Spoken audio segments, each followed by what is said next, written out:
This is a problem I run into all the time. I'm in South Dakota here. This is a 60-foot drill.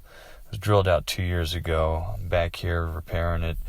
And all the bushings are pretty solid except two. They came loose. So I'm going to show a quick fix, how to tighten these back up and get them solid. This is an old chute bushing. You can take simply a band clamp of some sort and, cut a few inches. It has to be kind of long because you'll see why. So take these band clamps here. You can bend one and put it in the far side.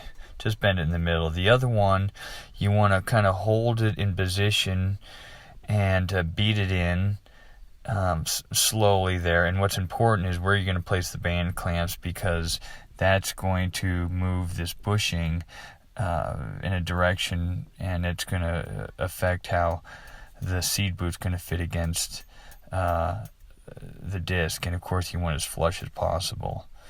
And you see here, as I'm beating it in, it's dragging that first band clamp all the way with it. That's why you need it long. The last part of it, as you see how it goes in there in the end, it just pushes a little. So here you have it sticking out. It's looking ugly, but just take a flat disc or a cutting disc and just grind it off, and you can pull pieces of it off. But it comes off fairly easy.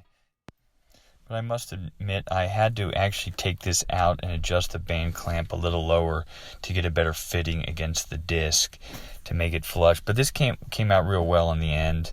As you see from above, that's just how it looks in. But there, it's against the disc, and it looks good. And it's a quick fix, and it's all done and good to go.